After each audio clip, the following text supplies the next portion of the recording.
Hola a todos, ¿cómo están? Bienvenidos a su podcast. Esto no es una clase. Hola Úrsula, ¿cómo estás? Te saludo de manera directa, sin hacer preámbulos.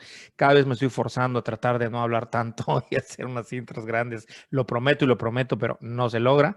Pero bueno, aquí estamos una vez más. ¿Qué hola? ¿Cómo estás? Hola Enrique, ¿qué tal? Buenas tardes. Aquí nada más de pelos necios, Pelos necios, dile a la gente por qué, porque algunos nos oyen por... porque estoy toda despeinada, con el pelo suelto, así, Ya. Yo de vivo floja. despeinado, así que no se... Pero no tienes el cabello largo, tienes esa No. ventaja.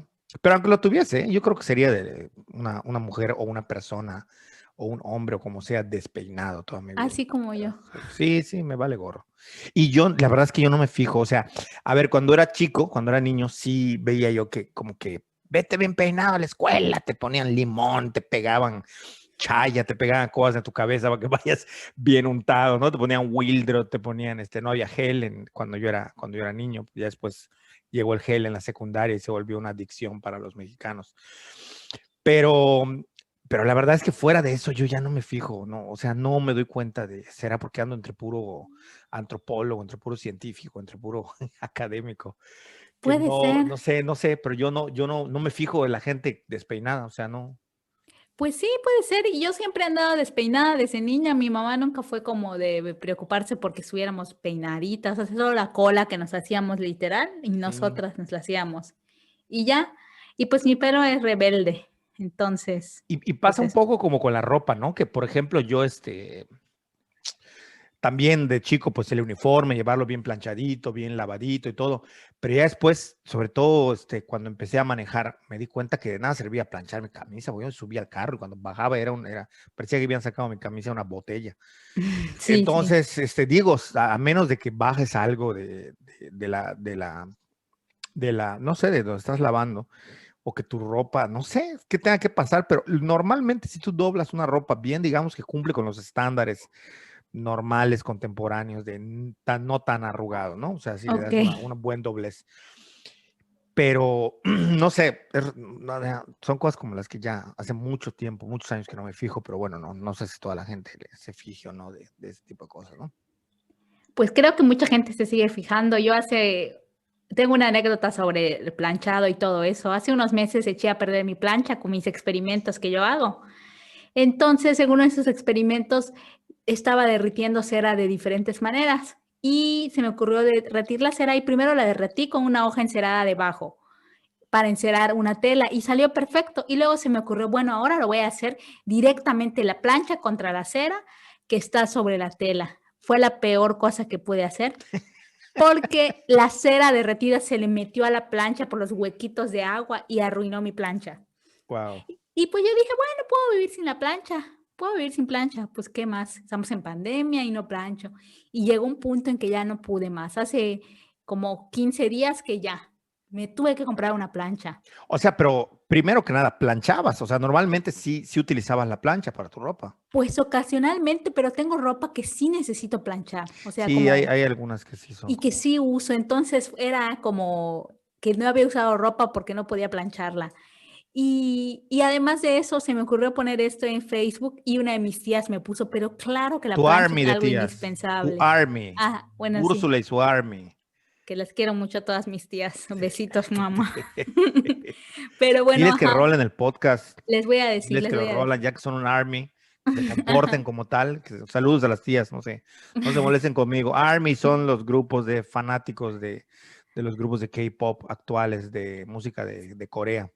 Pero bueno, una de mis tías eso me dijo, es que la plancha es indispensable, claro que es muy importante y muy necesaria. Y me dio mucha risa, ¿no? Porque al final, ¿cómo es que vemos ciertos artículos que son muy necesarios y cuáles no? Y entre Claro. ellos, pues yo me di cuenta que sí necesito una plancha en mi casa. Sí, quizá de que dependa, pero yo hace siglos que no veo una plancha. Entonces, no sé a qué se deba. Como pueden ver, el capítulo de hoy, el episodio de hoy se trata sobre las planchas y los peines. Pues ríete, Úrsula, ríete con ganas. Y A la los gente. electrodomésticos diversos. Electrodomésticos, peines y arrugas. No Exacto. estamos hablando de arrugas de la piel, lo sentimos mucho. Quienes necesiten un peeling o algo para la piel, pues, no sé, busquen un producto de belleza o de cosméticos. Nosotros vamos a hablar hoy exclusivamente de arrugas de la ropa nada más. Bueno, y del pelo, pues, para peinárselo, ¿no? Peinaditos. Exactamente, exactamente. No, ¿qué más quisiera yo poder aventarnos un día nos aventaremos un Pero sí se episodio puede, hablando, ¿verdad? Sí, hay sí, mucho de sí. qué Un hablar. día, un día nos podemos aventar exclusivamente uno de Del estos, sueño ¿no? del tener el Thermomix, por ejemplo. Ah, sí, el Thermomix está O sea, causando una después de que locura. ya tuviste la freidora de aire, que tanto tú como yo tenemos, lo siguiente que Sí. anhelas es el Thermomix, que Bueno, está no, carísimo. primero fue la freidora, luego Ujú. fue la freidora de aire, luego Ajá. fue, aquí presumiéndole a la gente nuestros electrodomésticos. Luego compré el robot al que todavía no le termino de agarrar bien la onda, el que trapea y barre. Y ahora pues hay que ver, hay que esperar por el Thermomix, y ya, tener toda la Sí. casa inteligente para que ya Eh, Google se lleve todos nuestros datos. en mi caso, lo que sueño ahora es mi horno de convección, porque a mí me gusta mucho hacer pan y Ah, postres. ya. Entonces horneo en uno pequeño Pero eléctrico. sería como el Thermomix, ¿no? O como la freidora para Ajá, a postres. ese nivel está. Ah, ok. De hecho, ya lo he visto en Amazon, lo veo cada determinado tiempo ese horno, a ver, ay, este es el que quiero. Y ya, lo dejo en mi carrito. Y Sí, sí, algún sí. día le voy a dar clic y Yo comprar. sé que voy a caer ante la Thermomix, o sea, lo tengo claro. Nada más estoy esperando, pues me estoy haciendo un poco menso, pero yo sé que voy a comprar la Thermomix. Sí, Me encanta la freidora de aire. sí, número uno. Sí, sí, es brutal, es brutal. Y bueno, el robot ya le agarraré la onda, el trapeador y al que trapea y barre. Pues bueno, vamos a entrar en materia. El episodio pasado estábamos hablando un poquito pues tocamos de ahí como de pasadita el tema aunque no lo dijimos, de la medicina alternativa, vamos a ponerle así, ¿no? No sé ni en qué rubro vaya, sé que hay como rubros, pero parece que es importante el tema de la medicina alternativa y algunas cuestiones que a mí me interesan en particular, como platicar contigo, porque tú tienes más información al respecto, pero un poco sí, poder nosotros distinguir qué es la medicina alternativa, si todo lo que hay natural entra dentro del rubro de lo alternativo, si es que entra dentro de lo alternativo, y hasta qué punto lo natural solo por ser natural es bueno. Esto ya lo hemos platicado en otra ocasión, la realidad es que no, hay que decirlo de una vez, que no todas las cosas por ser naturales son buenas, esa es una verdad, pero sí creo que es importante hablar de esto, más que nada enfocarlo a qué tanto ayuda como medicina preventiva.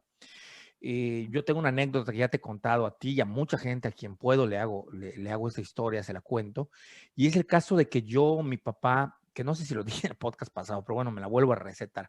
Mi papá, de niño, yo los recuerdos que tengo de mi infancia es de ver a mi papá todo el tiempo muriéndose de catarro, pero un catarro feroz, o sea, estoy hablando de mucha congestión nasal, o sea, era un baño de flemas él, mucho estornudo, mucha tos, de no poder dormir, de estarse ahogando por tener problemas respiratorios debido a ¿cómo se llama? Al asma, combinado con alergias. Bueno, una cosa dramática. Yo veía a mi papá y de niño yo sentía mucha compasión por él. Y ya de grande, pues ya no era compasión nada más, sino ya era una preocupación, como que yo me desesperaba y quería hacer algo por él.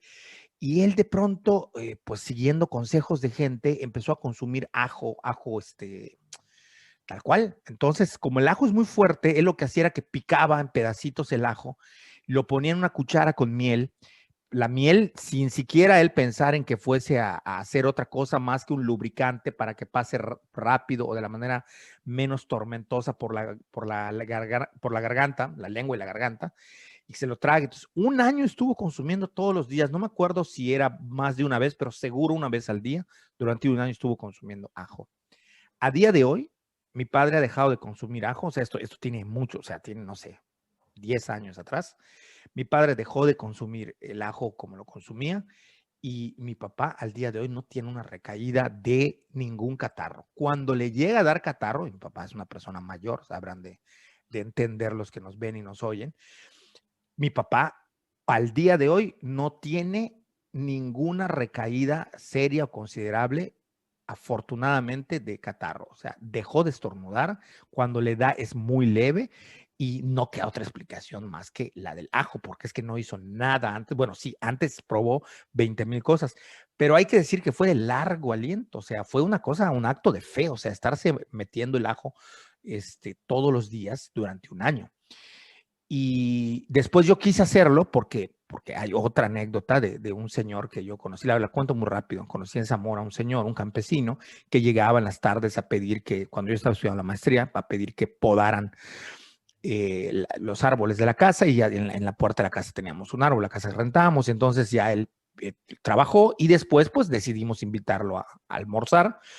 Y él, antes de almorzar, nos pidió, pues como con mucha pena, si no teníamos problema nosotros en que él saque un ajo. Él iba con su hijo, que era un niño como de unos 11 o 12 años, y que se lo comiese. Nosotros le dijimos, pues no, pues se coma, adelante. Y se tragó el ajo con su refresco, y el hijo también le sacó de la bolsa un ajo y se lo dio, y dijo: esto desde niño lo hago, y a mi hijo le estoy inculcando esto para ser más sanos, ¿no? Entonces, dos experiencias, dos anécdotas. La que me es cercana, la de mi padre, es algo de lo que puedo dar fe.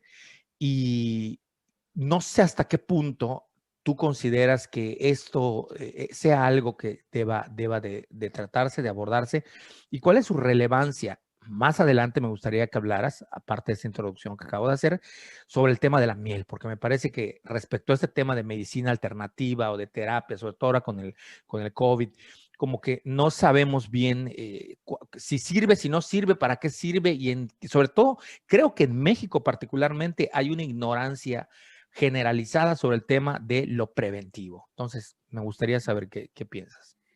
Bueno, sobre la anécdota de los ajos y todo eso, em, pues yo tengo una cosa muy clara y creo que en algún momento te lo he dicho. Esto que tengo claro también viene porque mis abuelas ambas son personas que cuentan con un conocimiento sobre herbolaria por la región donde viven, porque en el caso de mi abuela materna sí que hay una tradición y una, no sé cómo decirlo, una tradición familiar del tema de la herbolaria y también de las creencias que están arraigadas digamos, a grupos étnicos, ¿no? En este caso el zapoteca.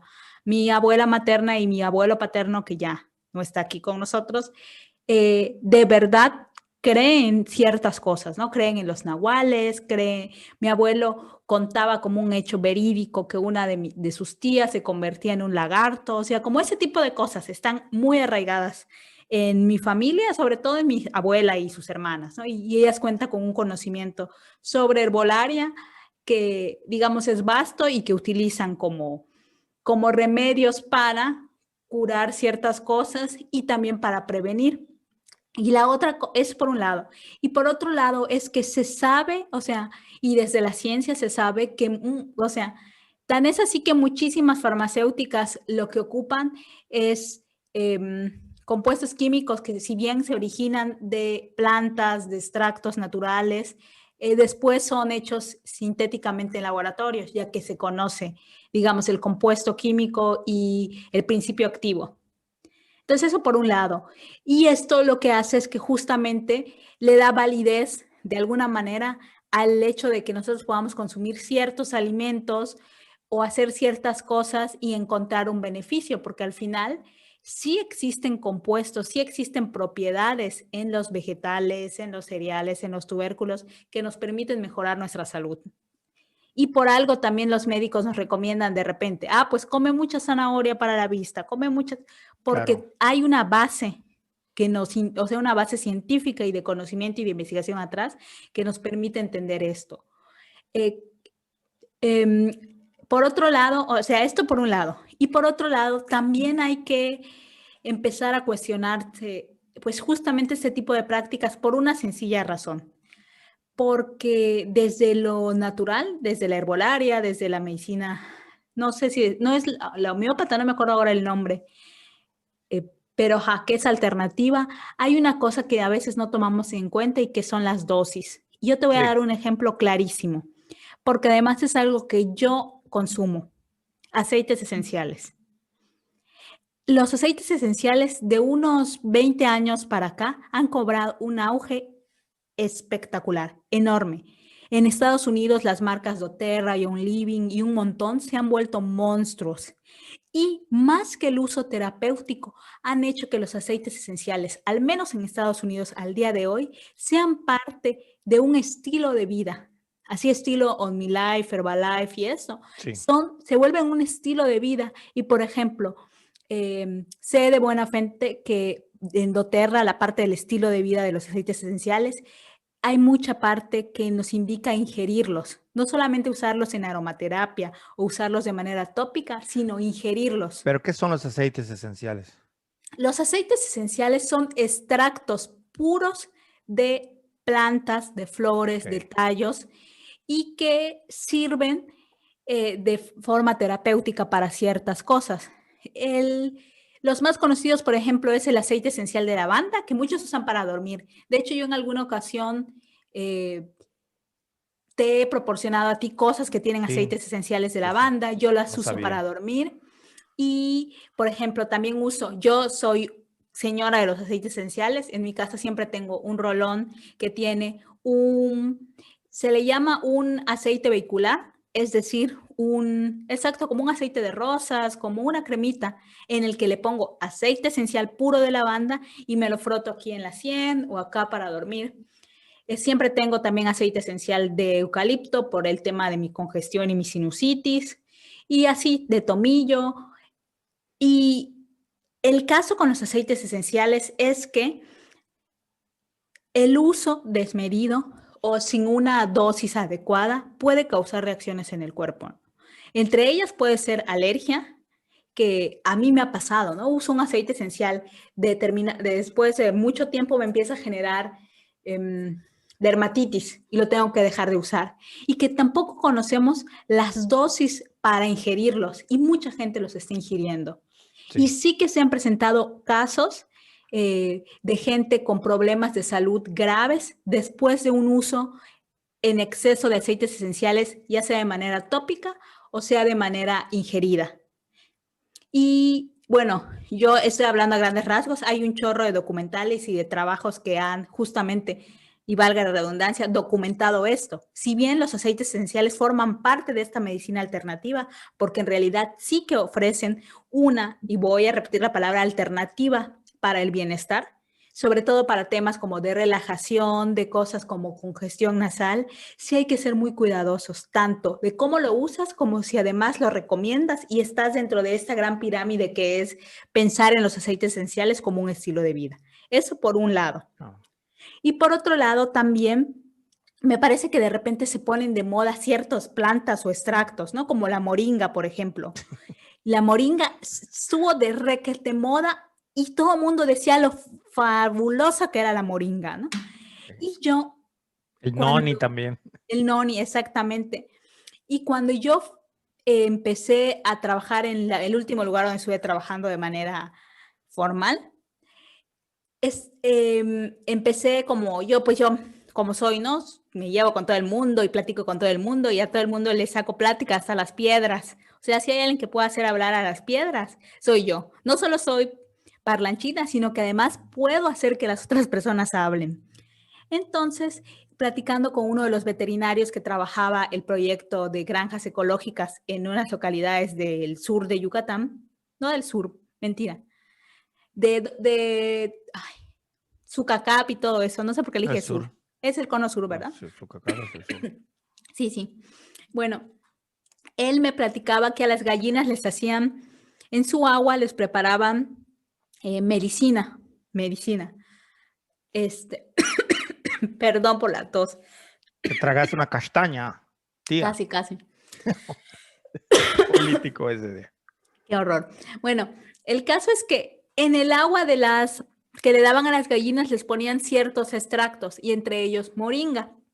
Y entonces el veterinario me dijo, sí, les ponemos moringa, les ponemos, no me acuerdo qué otras hojas, pero la moringa la tengo que medir muy bien porque ¿cuál era la palabra que utilizaba?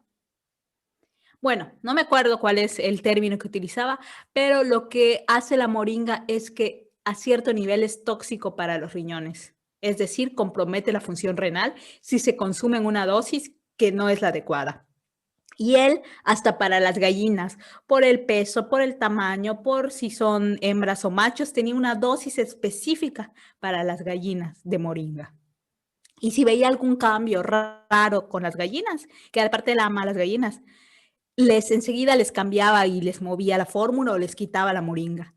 Y me decía, es que yo no puedo entender que la gente consuma moringa como loca. No sabes el daño que a mediano plazo eso les va a ocasionar en los Sí. riñones, porque están consumiendo cantidades industriales en polvo, se hacen refrescos, se lo ponen a la comida, es una locura. Y no porque la moringa en sí sea mala, sino porque no conocemos la dosis y cada persona tiene una dosis diferente, porque no es lo mismo un niño que pesa 40 kilos que una señora que tiene sobrepeso y pesa 80 kilos y una señora flaquitita recién parida. Entonces, esto es muy, muy, muy delicado. Y lo mismo pasa con el noni descalcifica. Y entonces la gente consumía, el noni fue a principios de los 2000, que fue el Sí. auge. Y la gente sembró en todos lados noni y comían noni como si les hubieran dicho que noni les daba la vida eterna. Sí, a mí me da mucha risa porque mi papá odia la moringa y entonces él una vez así muy, muy sacado de onda, se paró y le dijo a mi madre, ¿cuál es cuál es el menjurje de moda, la planta de moda ahorita? Antes estabas molestando con el noni, ahora estás con la moringa, dice. A ver, eso que dices es importantísimo. Ya Escotado, que a ti te molesta que yo sí te ha escotado. Escotado, el gran investigador de las drogas, había dicho que la droga la hace la dosis. Y el libro de Escotado sobre las drogas, no me acuerdo el título, no sé si incluso se pueda llamar así, Antonio Escotado, ha sido el gran referente para entender las drogas en su amplio espectro, no nada más hablando de marihuana y de cocaína, sino además hablando de tabaco, de alcohol, pero también de las cuestiones naturales. El libro es inmenso, como suele escribir él. Él hace investigaciones de décadas, o sea, sus textos son gordísimos, abarcan todo del origen, o sea, él no se contenta con hacer un estudio apenas, sino que hace un gran estudio. Entonces de ahí sácale una frase, de hecho la religión y incluso el Estado criticó mucho cuando salió este libro a Escotado, porque le decían que él estaba haciendo una apología de la droga y él decía que no, que todo lo contrario, que era necesario entender cómo funcionaba la droga, de dónde provenía y que todo era susceptible de poder entenderse como droga. Y él decía, es que todo pasa por la dosis. A la droga la hace la dosis. Si tú tienes la dosis adecuada, no lo voy a mencionar para que no se tome insinuación de que se consuma, pero X droga que ustedes quieran poner en dosis adecuadas, funciona, ¿no? Por ejemplo, el vino, por poner un ejemplo, ¿no? Tiene una gradación de alcohol bastante elevada, tanto que tú tomas vino, te tomas una copa de vino y estés donde estés, a los pocos minutos de haber ingerido el vino, empiezas a transpirar. ¿Por qué? Porque hace un efecto, muy, muy bueno en la sangre, o sea, te irriga el torrente sanguíneo. Pero claro, no te vas a tomar una botella de vino.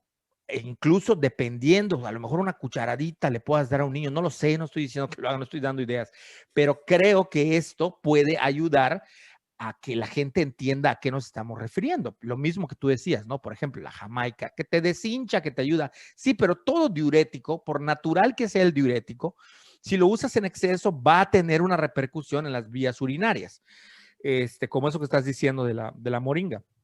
Entonces, eso es una cosa, ¿no? Entender que la dosis. Y lo otro, entender que mientras la medicina, porque muchos se pelean y dicen es que le están robando a las comunidades su conocimiento. Sí, hay especialistas, gente que se dedica a la herbolaria, que te dan la dosis, pero esta puede variar en sus componentes activos de una región a otra, de un clima a otro. ¿Por dónde? O sea, no es lo mismo una planta que cosechamos o que podemos cortar aquí en Yucatán, en el sur, que una que podemos cosechar en Chiapas u otra que podemos cosechar en Quintana Roo. O sea, eso hay que estudiarlo. Y el problema es que mientras no exista un enfoque desde la ciencia que estudie y analice las propiedades y las dosis, y esto se vuelva entonces sí en un objeto completo de investigación científica, pues no vamos a poder nosotros tener un control sobre ello. Y el peligro es que se manda a la gente a que como es natural y es bueno, entonces ve y embútete de cuánta planta y cuánta hierba y cuánto fruto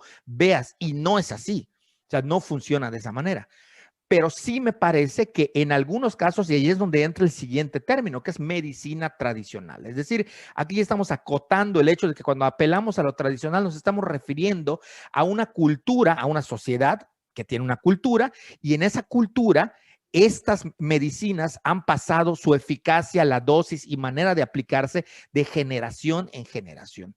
Y cuando hablamos de lo tradicional, tenemos que abrir el espectro no solamente a cuestiones que tienen que ver con plantas o cuestiones solamente naturales, sino también a medicamentos alópatas o a formas de entender. Porque eso de úntate Big Vaporub, que es un químico, un compuesto, y ponte debajo de una sábana y después te tomas una aspirina machacada y después te tomas todo eso que ha pasado de generación en generación, son conocimientos en los que no necesitas al médico, pero que ya se ha comprobado que tienen una eficacia. Es decir, que el espectro de lo que llamamos medicina tradicional es todo aquel conocimiento que a través del tiempo la gente ha ido manteniendo y ha ido depurando para transmitirlo de generación en generación y que tiene eficacia, ¿no? Entonces, me parece que también es importante como recalcar estos conceptos y estas ideas que a través del tiempo, por mecanismos complejos de socialización, se va entendiendo cómo se debe utilizar. Hay veces que se utilizan inclusive en combinación, ¿no? Alcohol con ¿cuál era la planta esta de la que descubrimos? ¿Nim? Pero no que descubrimos, que supimos que se utilizaba el NIM, que se compone con, un saludo a Elizabeth si nos oye, que se compone para ponértelo en la piel y que te quite piojos o cualquier otro animal que esté ahí sobre la piel, problemas de la piel con el alcohol, ¿no? Entonces tienes por una parte un componente que es el alcohol, creo que es destilado, ¿no? Luego, ¿cómo se llama? El alcohol que nos ponemos para las heridas. El alcohol desnaturalizado. Desnaturalizado, eso. Y tenemos la planta, ¿no? Bueno, entonces, como que ese tipo de cosas pasan a formar parte del conocimiento tradicional que se tiene, pero ahí estamos entrando a esta idea de lo tradicional, es decir, no nada más tradicional como comer tamales o comer puchero, no, sino lo tradicional como que es una tradición y algo que se va transmitiendo de generación en generaciones a través de la cultura y de la sociedad. Sí, claro, y en parte de la medicina tradicional también es como cómo entiende el cuerpo, ¿no? Cómo se ve el cuerpo y los padecimientos que puede tener o pueden habitar el cuerpo. Yo siempre que como mucho pienso en, ay, cómo me gustaría que estuviera mi mamá o mi abuela y me truene la espalda. Siempre, porque ese es el remedio número uno de mi familia para cuando Pero ¿qué comiste tiene mucho. que ver el tronar la espalda con el estómago? Yo no tengo idea. Lo único que sé y he comprobado es que te alivia el empacho o esa sensación de estar muy lleno que te truene en la espalda. El empacho sería igual que el emposme, ¿no? O algo similar. Exacto, estar Estar como muy, emposmado, yucateco. exacto, exactamente. Entonces, tronar la espalda siempre ayuda y yo no, la relación exacta no la sé, a lo mejor mi abuela la sabe, que es pues la más grande de todas.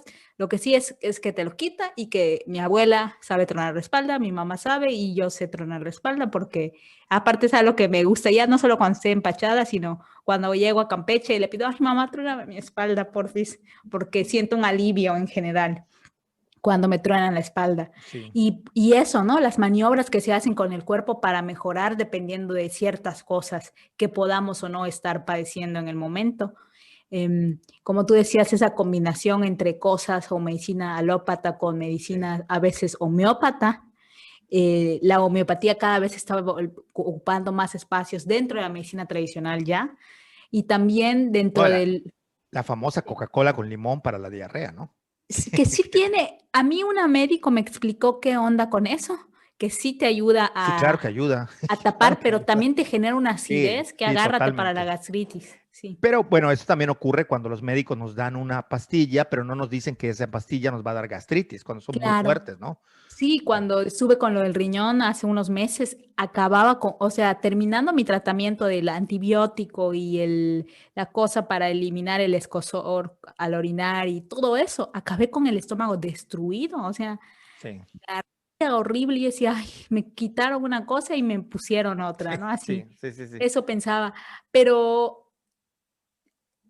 ya no sé qué, o sea, ya no sé qué quería decirte sobre el tema, pero lo que sí es que justo, bueno, lo que te decía que la medicina homeópata, la homeopatía está ocupando cada vez más espacios dentro de la medicina tradicional, pero también dentro de ese espectro de cosas que buscamos cuando queremos bienestar. Y yo utilizo la palabra bienestar porque el concepto de salud, la definición de salud, tú sabes que a mí me hace mucho ruido porque me parece que es algo inalcanzable, la que se utiliza para definir salud. Ahí está el panadero Sí. para que me traiga mi pan. No es la ausencia de enfermedad. La ausencia de enfermedad, O no sea, esa es es la ausencia de definición, enfermedad, ¿no?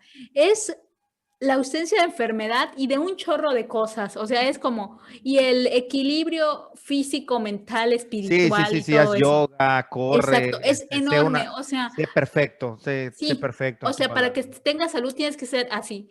O sea, tener un equilibrio en todo. Y la verdad es que a mí me parece un poco complicado. O sea, decir que Pues es tengo una salud. utopía, es más que complicado, es una utopía O sea, no se absurda, me hace ¿no? alcanzable, no se me hace alcanzable. O Y sea, me tienes que gusta, ser Buda o Jesucristo o tener o ajá, ser Michael Phelps, o sea, pues, exacto, todo es, ser combinado los dos. sí, O sea, ser un superdeportista, no tener ningún padecimiento, pero además estar en un estado estado de zen, paz espiritual o algo así. Entonces sí. está complicado y me gusta más el término de bienestar, aunque también el tema del bienestar se presta muchísimo para el Ah, New es que, Age. no, y a mí me suena también ahora a AMLO. programa político. No sé si a Sí, AMLO, pero como a política. sí, eso Como es lo que no me solidaridad que gustó. empezó a sonar a Salinas de Gortari, ¿no? O sea, Sí, pero a mí me gusta, o sea, siempre me ha gustado la idea del bienestar sí, como un estado integral en el que, sí. te sientes bien y estás Sí, bien.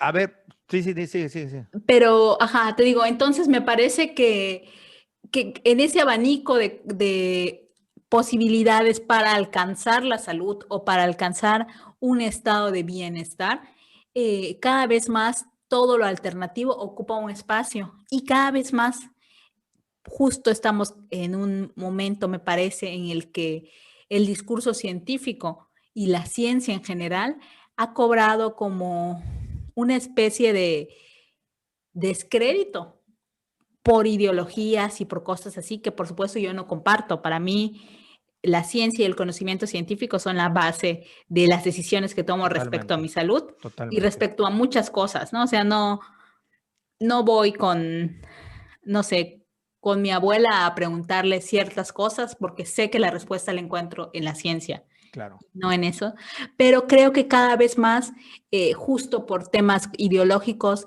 la ciencia está llegando a un momento en el que la gente no acude primero a ello, sino acude a otras cosas, ¿no?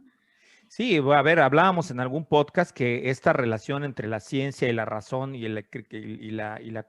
es decir, el conocimiento popular, se pensaba, ¿no? Max Weber ya, el sociólogo alemán, ya había anunciado la racionalización de las sociedades, la secularización de las sociedades por la razón, y nos estamos dando cuenta que no ocurre, ¿no? O sea, hasta el día de hoy, lo que nosotros nos encontramos son sociedades que ponen en descrédito a la ciencia a través de pensamiento mágico religioso, ¿no? Aunque no sea este el cristiano que él, que él estaba observando en ese momento, o el conocimiento que es de otras de las grandes religiones, las que se dan en Asia, budismo y todas estas grandes religiones, o sea, él veía esto, pero no ha ocurrido, como no ocurrió lo que los marxistas veían respecto al capital.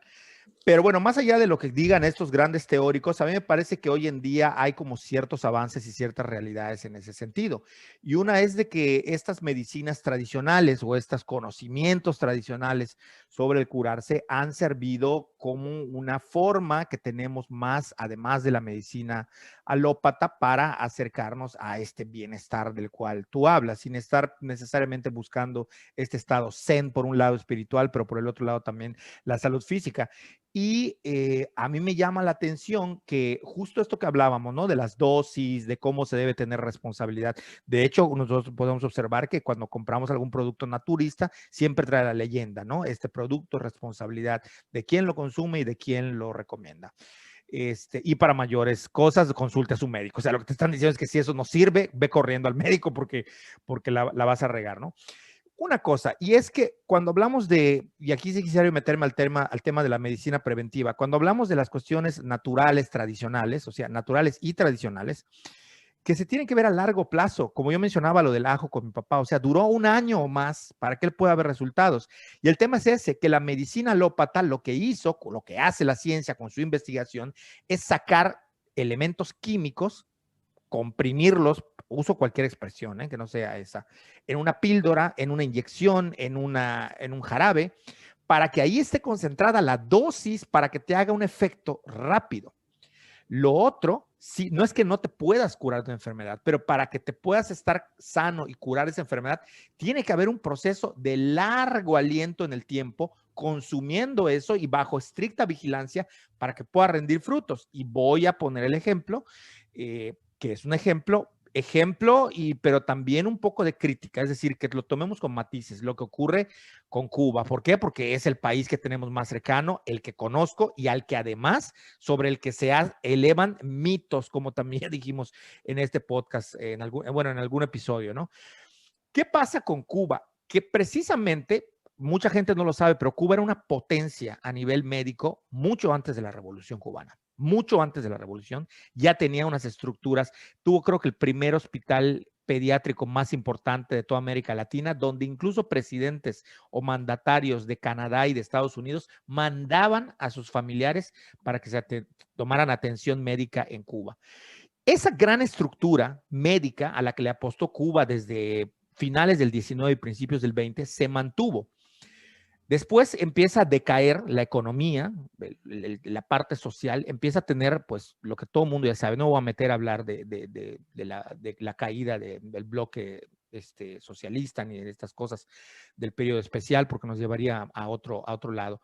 Pero digamos que de alguna manera Cuba empieza a tomar como medicina preventiva como algo muy serio y ahí se vuelven vanguardistas. Esta gran fila y estas generaciones de médicos que quedaron empezaron a tomar estas medidas preventivas. Y por poner un ejemplo de los que conozco porque he leído al respecto, una de las formas como efectivamente Cuba erradicó la desnutrición infantil fue con programas muy fuertes. Fuertes hablo de que casi era hacer que la gente lo haga obligadamente, que se amamante de manera sí o sí a sus hijos hasta edades, hasta que el niño ya de plano no pueda, o la mujer ya no pueda amamantar, ¿no? Por poner un ejemplo. Y empezaron a investigar cuestiones más naturales. De ahí que no resulta extraño que mucha gente vaya al médico, al policlínico en Cuba, y que muchas veces le termine recetando cosas naturales, porque han desarrollado este conocimiento y que han mezclado. Pero no viene necesariamente de un avance científico y tecnológico como tal. Y ahorita van a haber muchos que van a decir, bueno, pero es que es un avance también, pero sí viene de un retomar esta cuestión, primero de la medicina, entender qué es lo preventivo y después de lo natural como una herramienta más que se tiene a mano. No es como voltear a ese lado. Y en ese sentido, a mí me parece que, vuelvo a poner el acento en esto, en México nos ha faltado mucho como esta idea de la medicina preventiva, entenderla como sociedad, no nada más los médicos, que tú en alguna ocasión ya me habías comentado esto, o sea, esto no es una idea que estemos esbozando por primera vez, pero sí que ahora quizás estemos profundizando un poco más. Y me parece que por ahí puede ir un poco la discusión a futuro o en la actualidad, no sé si está haciendo, seguramente sí, pero que creo que es conveniente mencionarlo, ¿no? El factor de la medicina tradicional y qué tanto se puede utilizar en el contexto de la medicina preventiva. Y aquí me gustaría que después de que tú nos comentes pues, ¿qué piensas? Pues sí, sería interesante, dado que tú trabajas con la miel, por ejemplo, ¿qué propiedades tiene el propóleo? Valga la cacofonía, propiedades de propóleo. Estoy rapeando aquí. Propiedades de propóleo, propiedad. Muy mal mi chiste. Pésimo mi chiste, pero bueno.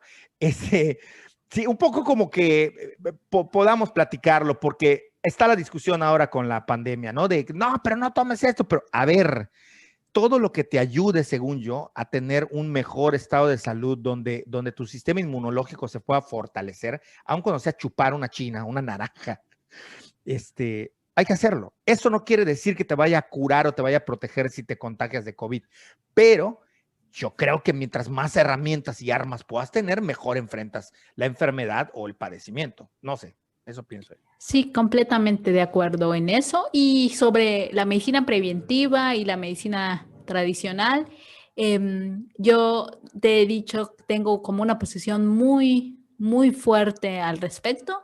Me parece que los sistemas de salud, el sistema de salud específicamente mexicano, en este momento del debilitamiento del Estado como benefactor, que ahí viene arrastrándose, pero ya ahorita está dando los últimos coletazos con todos los recortes en salud y con la pandemia aún más. Me parece que de verdad se tendría que hacer el giro hacia una medicina preventiva fuerte y no solo sus campañas de Prevenims y de control de peso que están como muy laxas Pero y además me empezaron tarde, ¿eh? empezaron O sea, tarde, ¿no? esto se tuvo que haber hecho hace décadas. O sea, se empezó cuando se vio el problema enorme de la obesidad en México, ¿no? Cuando ya tenías el problema encima. Sí, cuando estaba encima. Ya no es preventivo, Entonces, de hecho. no, Va a ya ser es preventivo de correctivo. aquí a 40 años, exacto. Ya es Es- correctivo.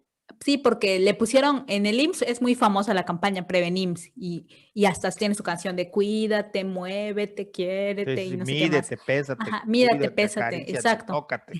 exacto, así. Acaríciame, cabe todo. Todo se volvió sensual. Pero, pero me parece que es una acción tardía, muy tardía, y que sí México, con todo lo que pueda llevar, pasar de una medicina eminentemente correctiva a una preventiva, eso tendría que ser, ¿no? Porque al final el costo para el Estado de prevenir un chorro de enfermedades que en este punto son enfermedades que consumen muchísimos recursos económicos y de infraestructura del país es muy alto. Sí, pero hay Entonces, que decirlo con todas sus letras. México por décadas nunca se preocupó por el rubro del sector salud que tiene que ver con medicina preventiva. El factor de solamente con las, prevención no se tomó. Sí, dime. o sea, medicina preventiva en el sector salud era la vacunación. Eso Nada era más. medicina Nada preventiva, más. nada más. Sí. Y creo que hay que hacer más cosas, ¿no? Y creo que tendría que, sobre todo con el tema de la pandemia, nos han mostrado que la medicina preventiva más que nunca necesita Claro. ser En lugar de el estarle eje echando la central. culpa a la gente porque están gordos, o sea, toda la vida, Exactamente, ¿no? Cuando que si exactamente. tú tuvieses programas fuertes de prevención, es decir, la parte de prevención en el sistema de políticas de salud, eso ya hubiese hecho, ya hubiese tenido resultados mucho más eficaces para enfrentar, no esta, las anteriores y las demás enfermedades que vengan. O sea, que no es como que pensar en corrijo lo que me viene de golpe. No, no, no, no, no. Atiéndelo con décadas de trabajo, ¿no? Por supuesto, y también sobre ese tema me llamó un montón la atención que la OMS hace 2 años, creo, 2 años, cambió los parámetros de los niveles aceptables de la presión arterial y bajó la presión alta, que creo que era 100, lo más 120, aceptable era ¿no? 120, lo bajó a 110 como pretenso. ¿Cómo se le llama? Hipertenso, prehipertensión Prehipertenso. anterior, a Prehipertenso. 110 ya. Y justo yo en esa época trabajaba con una médico y me platicó que esta era una acción de la OMS porque o sea, se habían dado cuenta que justamente si no existen como estos pequeños señalamientos, la gente se confía, ¿no? Y se los brinca. Entonces, por eso la razón de bajar el parámetro de prehipertensión arterial para que sea como un factor y que apunta a una medicina preventiva. Al final es como apuntarle a la medicina preventiva. Y lo mismo va a pasar con la diabetes, por eso ya se les llama prediabéticos, pero creo que tendría que ser más fuerte, sobre todo en países como México y países que están como en esa transición entre países subdesarrollados, pero que tienen una economía más o menos fuerte respecto a un montón. A mí me sorprende el nivel, o sea, el lugar que ocupa México en las economías del mundo y ver el desastre que hay en el Sí, sí, país. sí. Pero bueno, eso por un lado. Y por otro lado, el tema de la miel y el propóleo, que 2020 cobró muchísima relevancia el tema del propóleo. Aquí en Yucatán no tanto, pero en el centro del país se hizo la locura por el propóleo. Y Tú tienes les los voy a poner, datos, ¿no? De cuántos sí, estaba, más o sí, menos. y bueno, les tengo que poner como el contexto. Primero, ¿qué es el propóleo? Porque igual hay gente que ni sabe qué es el propóleo y estamos hablando de, el Exacto. propóleo, el propóleo, el propóleo. El propóleo es una sustancia que las abejas producen a partir de resinas de árboles y de plantas y que ellas utilizan para muchas cosas en sus colmenas, ¿no? La utilizan para sellar grietas, para sellar grietas que pudieran haber en sus cajitas o algo así. La utilizan también como elemento, voy a utilizar una palabra de moda, sanitizador, como elemento sanitizador en la colmena, para como embalsamar a sus enemigos. O sea, por ejemplo, si entra una hormiga, una araña y ellas pelean contra la hormiga y la matan. la embalsaman con eso para que no se pudra y luego la sacan de su colmena, fuera, la tiran. Entonces, Es esos son como brutal los... eso, o sea, primero la machacan a trancazos y luego la embalsaman y luego vámonos afuera. Sí, para que no contamine, o sea, Sí, o porque sea que es como embalsaman. una cuestión de limpieza, ¿no? Dentro de su Sí, entorno. completamente. Es una sustancia que es aséptica Aséptica, eso que, es. y que sirve justo para eso en la colmena, para mantener el estado aséptico de la colmena. Y que nosotros, los seres humanos, utilizamos desde hace mucho el propóleo para muchas cosas. Y justo esto, el propóleo es algo súper interesante porque pasó de ser un conocimiento o un saber tradicional de los apicultores y de la gente de las localidades a volverse conocimiento científico por el estudio que hicieron o que se ha llevado haciendo durante bastante tiempo, pero que la FES Cuautitlán termina de, digamos, de concretar. Y ahí va la razón.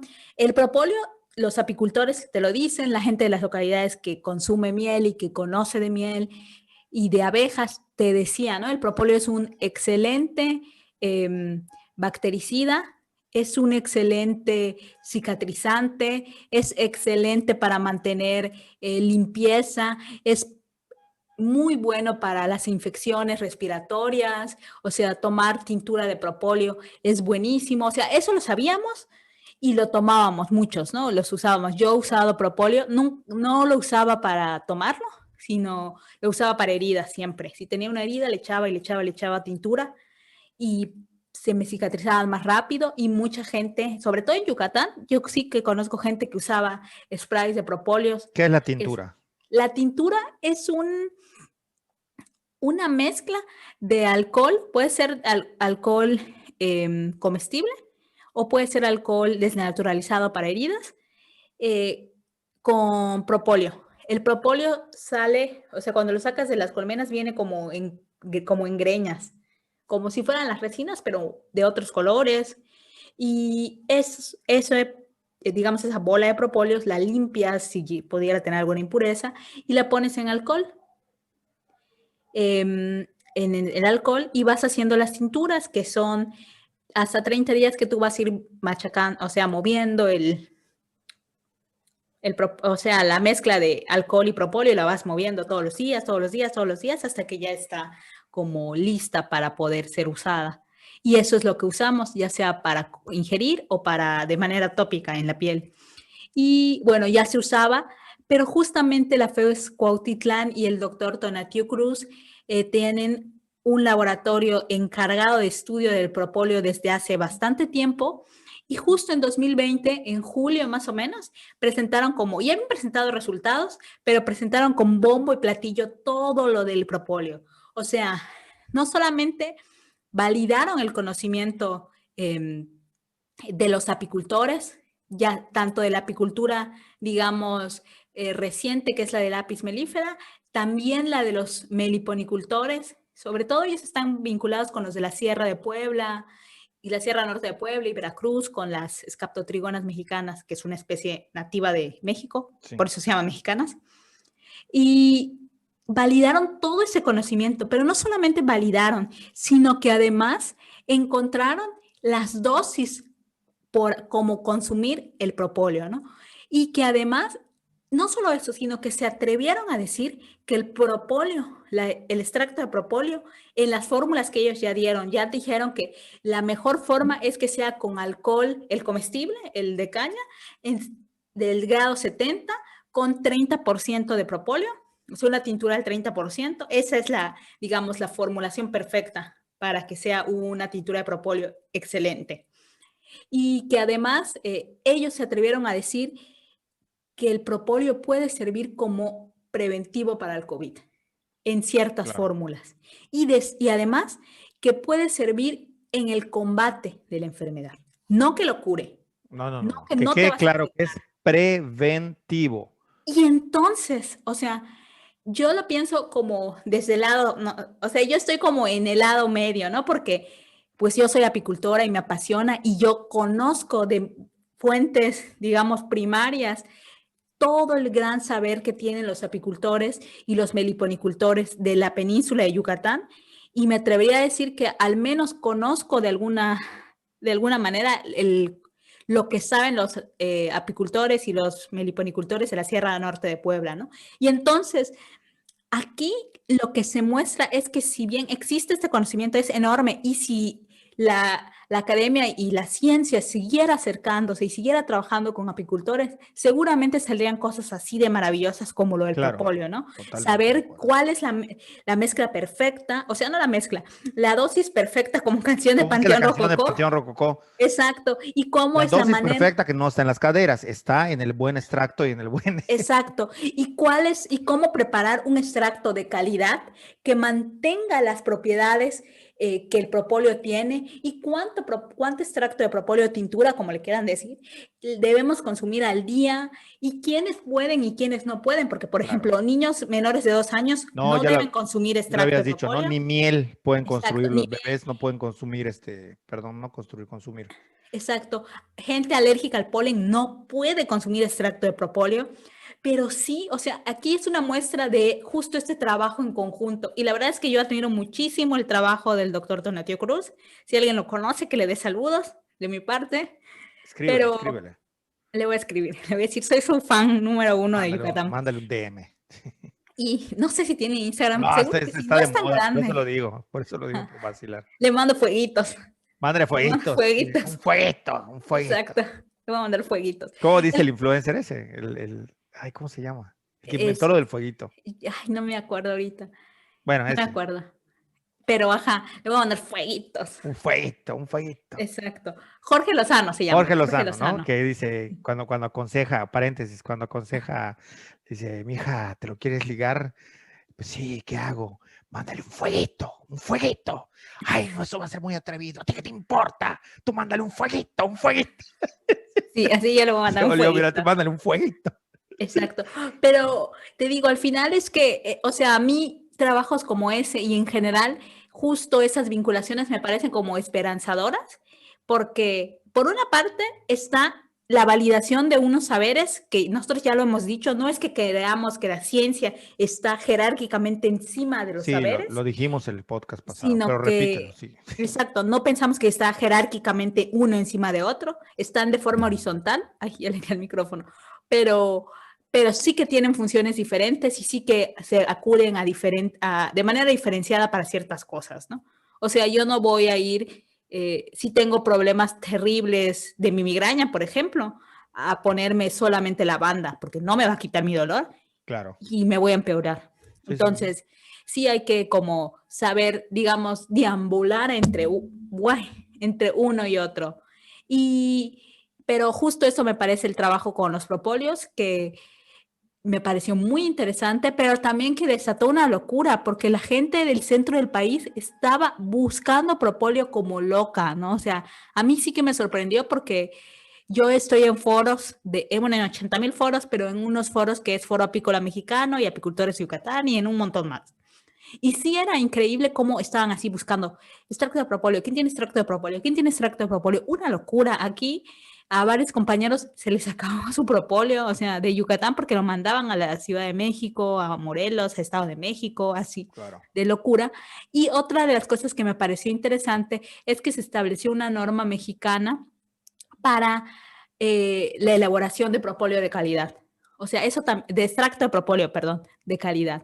Eso también me parece un paso adelante porque nos permite, o sea, o permite a los apicultores y a quienes se dedican a producir extracto de propóleo como estandarizar procesos y poder ofrecer productos que sean de calidad y que permitan a la gente acceder a ese bienestar con alternativas, pues, ajá, diferentes a tomar pastillas y pastillas y pastillas. Y yo en lo personal, yo sí también lo debo decir, desde que empecé a consumir muchísima miel de manera, em, ¿cómo decirlo? De manera disciplinada, mi miel, mi propóleo, mi polen.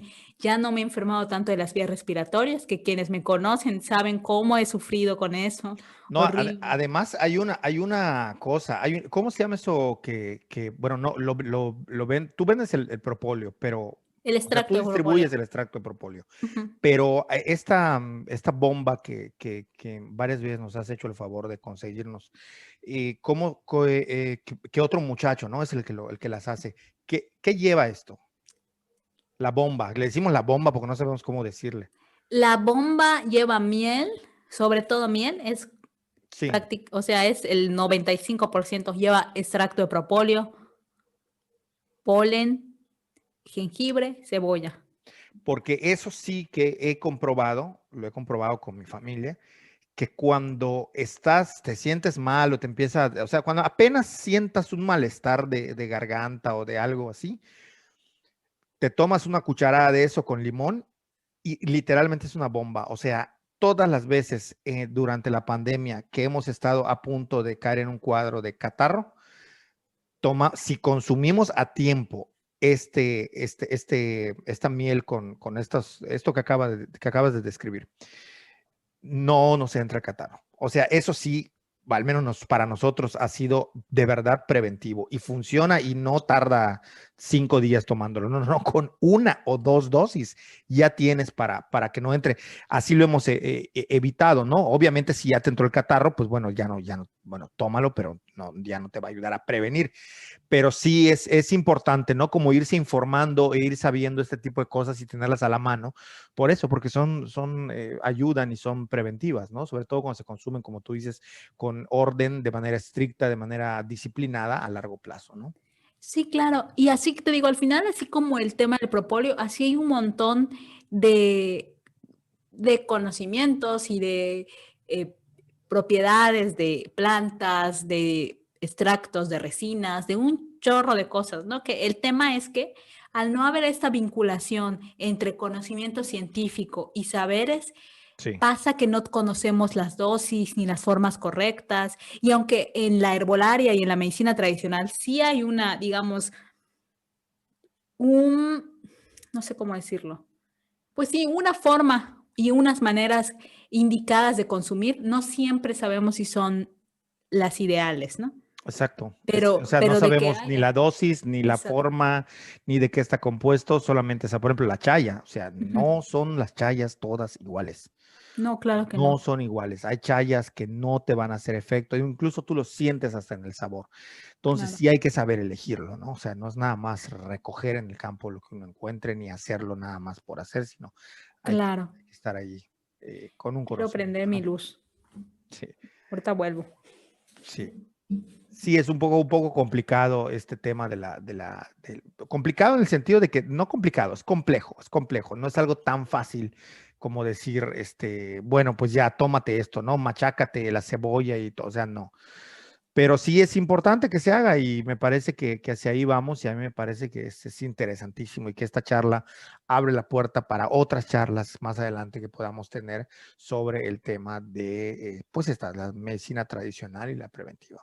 Sí, claro. Que al final yo sí quiero dejar como claro que no es un ataque a la medicina tradicional Para ni a nada. ningún otro método. Yo soy usuaria de medicina Yo tradicional, de también. medicina alternativa, de aceites esenciales. Soy la reina, tengo mis difusores y tengo un chorro de aceites y abres.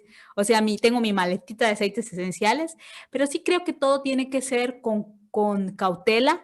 Sí creo que uno no tiene que aferrarse, ¿no? O sea, lo que a mí me pasa con el tema de los aceites esenciales es que la gente se vuelve como una secta. Y entonces úsalo y Más usa este y sectas. usa lo otro y usa tal cosa. Y al primer cambio negativo tienes que dejarlo. O sea, no hay forma.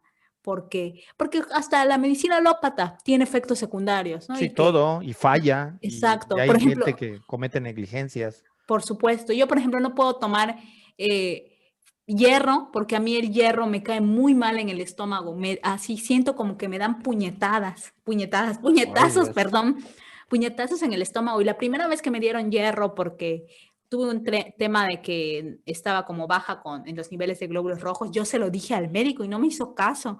Y hasta el siguiente médico que fui le digo, es que cada que tomo hierro siento que me pegan de puñetazos horrible en el estómago y me dijo que era un efecto secundario que puede dar el consumo de hierro, como mucha gastritis en algunas personas, y yo no puedo consumir hierro en pastillas, ¿no? O sea, en mi caso, tengo que consumir hierro en alimentos, comer mucho frijol, comer muchas como cosas que contengan hierro, mucha espinaca, Y mucha eso que chaya, sabemos que la vida son son puñetazos. puñetazos. Exactamente, pero no está padre sentirlos en la No, no, no, panza. no, no, no, es una Entonces, metáfora. entonces eso, ¿no? Es que, y que trabajos como el de FES Cuautitlán me parecen alentadores y me parece que justo eso es lo que se tiene que Sí, hacer, ese, ¿no? yo creo que es el camino, ¿no? Es decir, como alguien que lo ve desde fuera Ujú. y que trabaja también de alguna manera con las comunidades y con cuestiones rurales, sí, considero que es por ahí. La vía Y, es inabarcable, sí. sí, y que también es un logro. A mí me parece que también se tendría que ver como un logro de los apicultores y de sus Totalmente, saberes, totalmente. porque es algo que ya sabían, que ya se sabía hace mucho, que se consume y se consume y se consume, y que al final, pues saber que ya la ciencia lo legitima es como un logro, ¿no? Y de Totalmente, nuevo, totalmente. un reconocimiento enorme de los saberes, o sea, lo repito nuevamente, o sea, están tan de forma horizontal que justo ahora lo que nutrió a este trabajo fueron los saberes y simplemente fue como una palomita más a lo que ya se sabía y que ha sido un avance para la estandarización y ofrecer productos de Exactamente. calidad, pero a los apicultores no se les dijo nada nuevo, ¿no?